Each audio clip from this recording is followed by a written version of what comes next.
intime. C'est le seul discours. On n'a pas besoin de chercher autre chose. Il faut en aucun cas donner une quelconque dimension politique à la foi religieuse, qui n'a de sens que si elle est intime, qu'elle elle est liée à la personne et rien d'autre.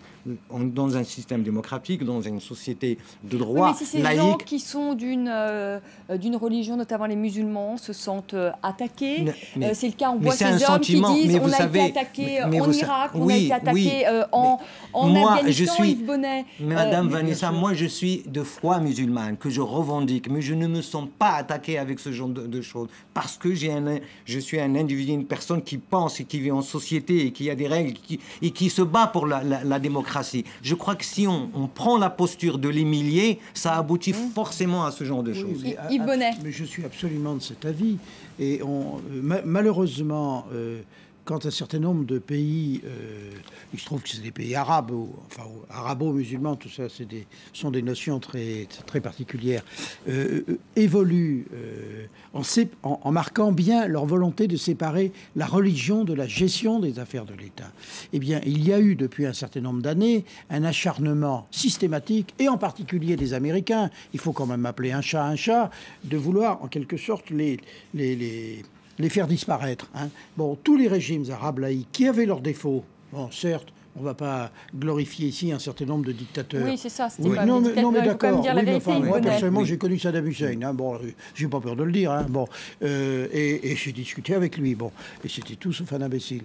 Bon, mais enfin, regardez l'Algérie. Bon, l'Algérie qui est un pays aujourd'hui qui fonctionne bien. Bon, qui a quand même marqué très nettement sa différence. Son souci un pays qui de fonctionne séparer... bien, Yves Bonnet, là encore, il y a des bémols. C'est un pays qui fonctionne bien pour qui? Mais pourquoi est-ce qu'il fonctionne bien pour la population algérienne? Non, mais pourquoi un certain nombre de pays, en particulier les États-Unis, s'acharnent-ils uniquement sur ce genre de pays? On a caricaturé... Pas sur l'Algérie. Ils sont très alliés avec les Algériens. Oui, maintenant, oui, pour des raisons économiques. Non, ça fait... Enfin, j'ai habité aux États-Unis en 2002-2003, ils s'entendaient très bien avec les Algériens. Enfin, si vous lisez certains rapports américains, qui datent des années 90, vous savez, vous les connaissez comme moi, ils sont quand même très particuliers sur l'évolution de la situation algérienne. Si les Américains se sont aujourd'hui réconciliés avec le pouvoir algérien, c'est simplement parce que le pouvoir algérien a pris le dessus sur les islamistes. C'est pas du tout par bonté d'âme, parce qu'ils étaient prêts à pactiser avec le fils. Ils ont passé des accords avec le fils. On est plus sur Eliane Elsou, ça c'est encore un autre débat. Je voudrais qu'on revienne bien sur le débat. Eliane Elsou, est-ce que chez ces jeunes-là, est-ce qu'il y a une détestation du monde aujourd'hui occidental, une détestation de la politique justement étrangère menée par ces pays? En tout cas, c'est ce que disent ces deux jeunes qui ont attaqué ce soldat britannique. Il faut tout de même rappeler que 90% des musulmans sont tués par d'autres musulmans. Que 90% des musulmans sont tués par d'autres musulmans. Non, mais il y a ce sentiment, si vous voulez, il y a un ressentiment qui est clair dans les pays arabes depuis, on va dire, la fin du califat ottoman depuis 1924, et ce sentiment de domination en domination. Ça, c'est une réalité qu'on retrouve, on va dire, dans un certain nombre de pays arabes. Et puis, il y a ce jeu d'images. Une réalité rhétorique. Oui, mais il y a eu des dominations. Enfin, je veux dire, il y a eu la colonisation, il y a eu le protectorat. Ça, c'est pas une réalité rhétorique. Ça, c'est pendant des siècles. Oui, bien sûr. Mais après, le ressentiment s'est inversé. Et d'ailleurs, on voit. Il y a une chose qui est très intéressante, c'est que la pluralité était de l'autre côté de la Méditerranée. Aujourd'hui, elle est en Europe. La pluralité religieuse. Pendant longtemps, il y a eu des communautés chrétiennes, jusqu'à maintenant d'ailleurs.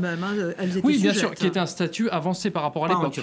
Mais bon, c'est pas tout à fait le débat. Il y a cette logique de ressentiment, puis il y a ces logiques d'image. On va utiliser à un moment donné la cause palestinienne ou telle cause dans des dérives. Une fois de plus, moi j'insiste, effectivement, il y a des logiques sectaires. On ne peut pas le nier. Et si on veut mettre l'accent sur une chose en France, sur la question de la laïcité, c'est la question de la séparation. Elle n'est pas inachevée aujourd'hui en France. D'ailleurs, le modèle anglais est différent, puisque la société anglaise est séculaire avec une religion d'État qui est l'anglicanisme. La France n'a pas de séparation et aujourd'hui, il y a des instrumentalisations. Je l'ai observé sur tout un tas de communes, pas simplement avec les musulmans. On s'adresse à des religieux parce qu'on pense qu'on va obtenir le vote par tel ou tel biais. Et c'est ce que je disais tout à l'heure quand j'évoquais la fatwa durant les émeutes. On islamise déjà les débats. On dit, voilà, on suppose que ce sont des musulmans pendant les émeutes. Je vais terminer là-dessus. Et sur la question de la séparation, c'est qu'aujourd'hui, surtout en période de crise, il faudrait arrêter de financer du religieux. À Paris, il y a des écoles confessionnelles, l'Alsace, la Moselle, la Guyane. Il faudrait aller au bout. C'est le débat qu'on devrait avoir maintenant sur ce profil et sur ce genre de dérive par rapport à vos questions, il y a des usages pour moi, à mon sens. Si quelqu'un aujourd'hui pense qu'il est utile d'aller se battre à l'autre bout du monde, je veux dire qu'il le fasse. Mais ça ne justifie en rien le massacre de telle ou telle personne en pleine rue. Il y a des, si vous voulez, il y a des instrumentalisations. Pas, mais eux justifient, en tout cas, ils expliquent en disant vous avez tué des nôtres, donc nous on va à présent tuer les vôtres. Oui, non, mais ça, oui, bien sûr. Mais ça, après, c'est le jeu. Si demain vous commettez un acte et vous dites vous vous appelez Al-Qaïda, ça ne sera pas du tout le même retentissement que si vous dites que vous l'avez fait pour, on va dire, en votre nom ou quelque chose. Il y a un usage très marketing de cette question-là ou de la cause palestinienne, comme a pu le faire par exemple Mohamed Morra. La première chose qu'ont dit les Palestiniens, c'est surtout, ne nous assimilez pas à ce tueur.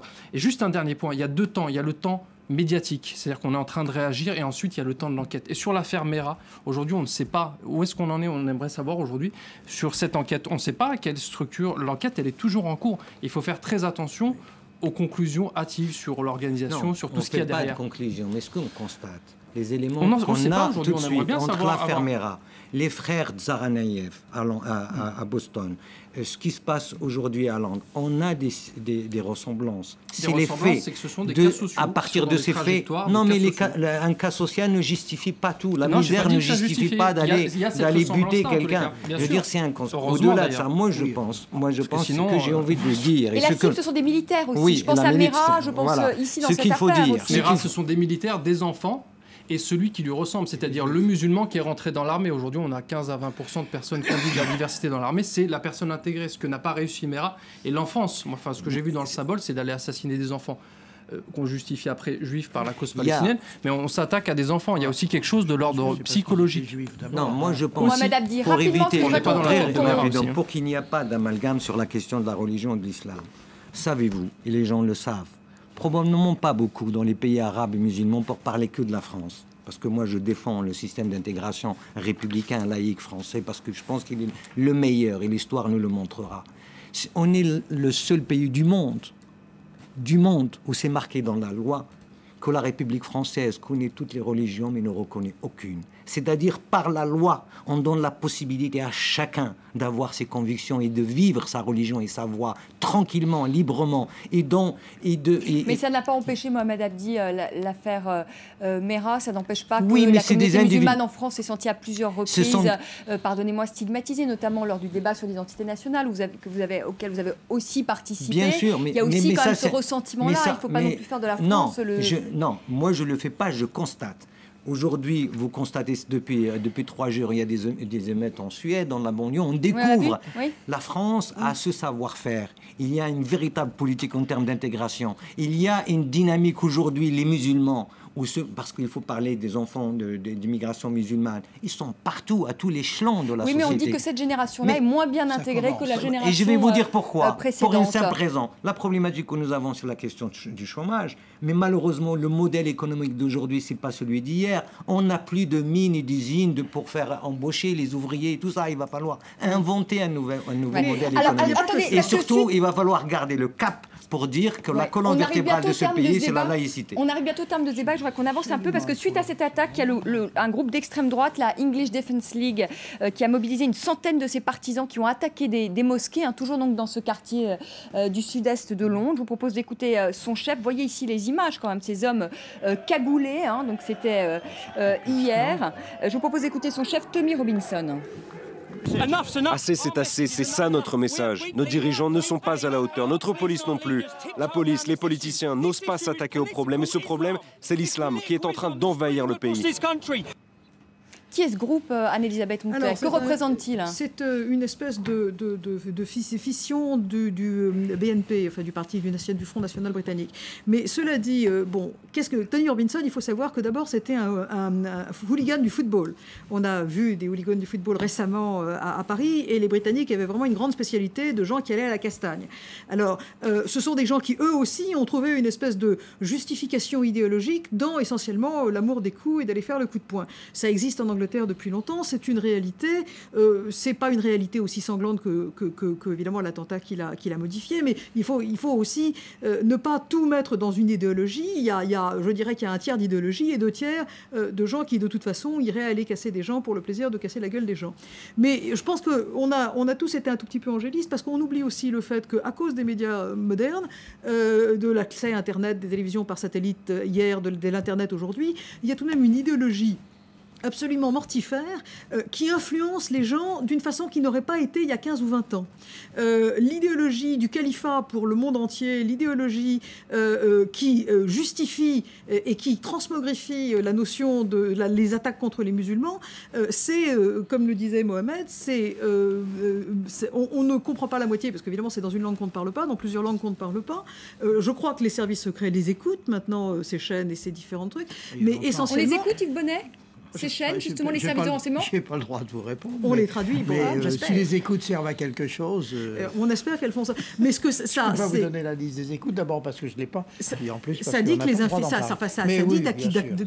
sont inférieurs. Ça se faisait à l'époque de M. Bonnet. Voilà, moi, on écoute tous les gens qui sont susceptibles de nuire aux intérêts de la République. Voilà. Mais est-ce qu'on écoute aussi les médias ? Est-ce qu'on suit les médias, les fils Twitter ? Non, on n'a pas le droit. Il y a des interdictions très strictes. Les médias publics ?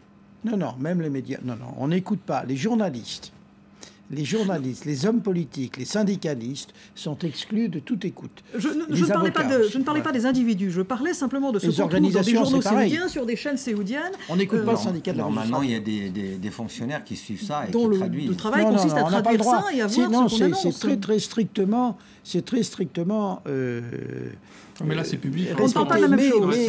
Mais madame, ce qu'il faut dire, c'est qu'avec les moyens modernes d'écoute et d'investigation, notre système d'écoute ne sert plus à grand-chose, puisque maintenant, avec des satellites, vous écoutez qui vous voulez, où vous voulez, comme vous voulez. Par conséquent, les Américains, je ne le mets pas systématiquement en cause, puisqu'on fait la même chose, on a simplement moins de moyens, écoutent qui ils veulent, quand ils veulent et où ils veulent.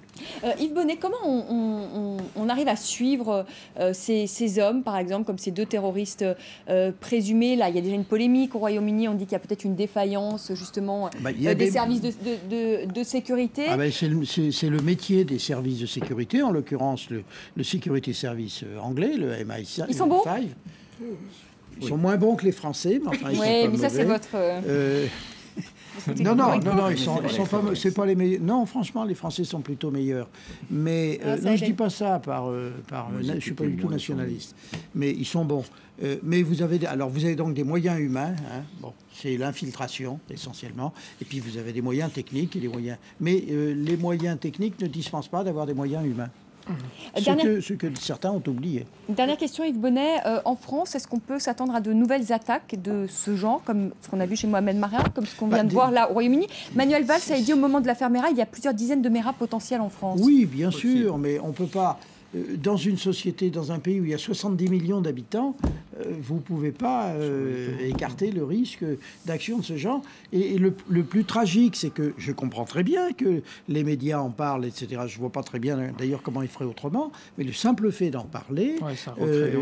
même là, les propos ne sont pas très responsables. On voit la différence avec Cameron, qui a une ligne qui est claire, une ligne démocratique, mais le fait de dire c'est quand même... Vous voulez dire la déclaration de Manuel Valls au moment de l'affaire Merah ? Bien évidemment, je dirais... Aujourd'hui, où est-ce qu'on en est sur cette affaire, sur l'affaire Merah, je veux dire. On voit... mais les avocats savent quand même. Oui, mais nous, on ne sait pas. Aujourd'hui, il n'y a pas de communication là-dessus. Et ça, c'est assez grave au niveau des conséquences du vivre ensemble. Ce qu'il faut retenir de ça, c'est qu'il y a des usages, comme vous dites, du marketing, c'est-à-dire qu'on fait parfois de capsi, etc. Et aujourd'hui, on sait qu'il y aura des instrumentalisations de la religion musulmane. C'est pour ça que les renseignements écoutent énormément les convertis, puisqu'il y a des trajectoires parfois de difficultés, des trajectoires familiales complexes, etc. Et comment on découvre après, sur le vivre ensemble, on remet en cause... Comment on découvre qu'ils sont convertis ? Par des moyens humains. On le sait. Parfois, même les autorités religieuses alertent et disent attention, là, il y a un danger, ce jeune est en train de nous échapper. Les sorties de mosquée. Et il y a un autre élément sur le vivre ensemble, c'est qu'à chaque fois qu'il y a ce type d'affaires, on remet en cause le vivre ensemble. On remet en cause il faut surtout pas. Il y a une ligne qu'il faut avoir par rapport à et il faut s'y tenir. Yves Bonnet, une toute dernière question. Je lisais aujourd'hui dans Le Monde que les services de renseignement s'inquiètent d'un retour du terrorisme d'État, parce que là on parlait peut-être d'un éventuel acte isolé, beaucoup plus classique venu de Damas via le Hezbollah. Est-ce que la France est aujourd'hui menacée? Il ne faut pas trop mélanger les choses. Le Hezbollah, c'est le Hezbollah libanais. Le Hezbollah libanais, je crois les connaître. Le Libanais ne fait pas non plus n'importe quoi. Bon, d'abord, je vous signale qu'ils sont quand même partis du gouvernement libanais. Hein. Bon, ça c'est une chose. Moi, je crois personnellement que si les Syriens avaient voulu faire du terror, enfin, ils ont longtemps favorisé certaines formes de terrorisme qu'on appelle le terrorisme palestinien, mais que les Palestiniens appellent de la résistance. C'est un autre débat. Mais si les Syriens avaient voulu faire du terrorisme d'État dans les circonstances actuelles, il y a longtemps qu'ils l'auraient fait. Et moi, je ne crois pas à un terrorisme d'État d'origine syrienne. Je le dis, je prends mes... Merci, c'était une petite ouverture. Hein. On parlait d'actes isolés, peut-être d'une nouvelle forme de terrorisme, mais il y a aussi le terrorisme d'État. Merci à tous les quatre d'avoir participé à ce débat. Merci à vous de l'avoir suivi. Je vous retrouve demain, 19h10 pour Une semaine dans le monde. Très belle soirée, à demain.